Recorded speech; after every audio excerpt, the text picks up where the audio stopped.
Salam, selamat pagi Bapak Ibu dan Saudara yang dikasihi oleh Tuhan Yesus. Renungan kita pagi hari ini diambil dari Injil Matius pasal 28 ayat 16 sampai 19 dengan tema beritakanlah Injil, siap sedialah.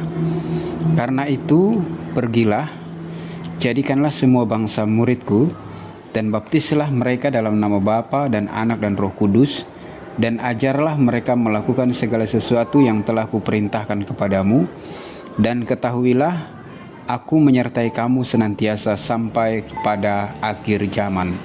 Matius 28 ayat 19 sampai 20. Sebelum naik ke surga, Tuhan Yesus memberikan perintah kepada muridnya. Perintah ini disebut amanat agung. Amanat agung dilanjutkan oleh gereja masa kini, gereja yang hidup dan bertumbuh di dunia modern. Amanat agung adalah perintah. Perintah ini sangat tegas dan perintah ini harus dilakukan oleh gereja modern masa kini. Perintah pertama diawali dengan kata pergi. Artinya bergerak, berjalan maju, meninggalkan, dan berangkat. Gereja modern masa kini dituntut oleh Tuhan untuk bergerak maju dalam gerakan pemberitaan Injil, meninggalkan zona nyaman untuk bergerak maju dalam memberitakan Injil keselamatan. Gereja yang tidak maju, tidak bergerak dalam pemberitaan Injil akan mengalami kerugian karena tidak ikut terlibat dalam sukacita penuaian. Sukacita penuaian dilanjutkan oleh gereja dengan pengajaran. Pengajaran yang dimaksudkan oleh Tuhan Yesus adalah pemuritan. Pemuritan adalah pengajaran terhadap mereka yang dituai, agar mereka bertumbuh dalam iman dan kebenaran firman Tuhan. Ciri khas seorang murid adalah pembelajar dan mau diajar. Seorang murid tidak dapat dipisahkan dengan seorang guru. Orang yang percaya kepada Tuhan Yesus memiliki tanggung jawab untuk memberitakan pengajaran yang baik. Pengajaran yang baik diperlukan oleh gereja agar tidak diombang-ambingkan oleh angin pengajaran. Amanat agung tegas mengatakan, ajarlah mereka melakukan segala sesuatu yang kuperintahkan kepadamu.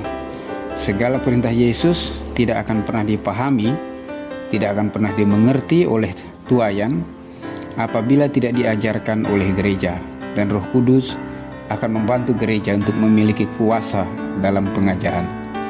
Amanat agung Tuhan Yesus juga memerintahkan agar tuayan dimasukkan ke dalam kerajaan Allah. Baptislah mereka dalam nama Bapa dan Anak dan Roh Kudus. Baptisan sebagai tanda orang percaya masuk ke dalam kerajaan Allah. Mereka yang dituai dimeteraikan menjadi anak-anak Allah, dikeluarkan dari kegelapan, masuk ke dalam persekutuan dengan Bapa dan Anak dan Roh Kudus, dimerdekakan oleh kuasa Allah untuk menjadi anak-anak terang. Di Injil Markus pasal 16 ayat 16 dituliskan, siapa yang percaya dan dibaptis akan diselamatkan, tetapi siapa yang tidak percaya akan dihukum. Janji penyertaan Tuhan Yesus dalam amanat agung sungguh nyata. Tuhan Yesus berjanji untuk menyertai murid-muridnya dalam memberitakan Injil sampai akhir zaman. Gereja modern masa kini tidak boleh melupakan janji ini. Sekalipun dunia yang kita tinggali berubah, janji penyertaan Tuhan terhadap gereja dan orang percaya tidak pernah berubah. Dalam Injil Markus 16 ayat 17-18 dijelaskan bagaimana penyertaan Tuhan dalam pemberitaan Injil. Gereja diperlengkapi dengan tanda-tanda ajaib sebagai peneguhan Tuhan turut bekerja melalui hamba-hambanya dalam menuai jiwa-jiwa sampai akhir zaman. Amanat agung tidak boleh diabaikan oleh gereja. Amanat agung dilanjutkan oleh gereja masa kini. Tuhan Yesus memberkati. Amin.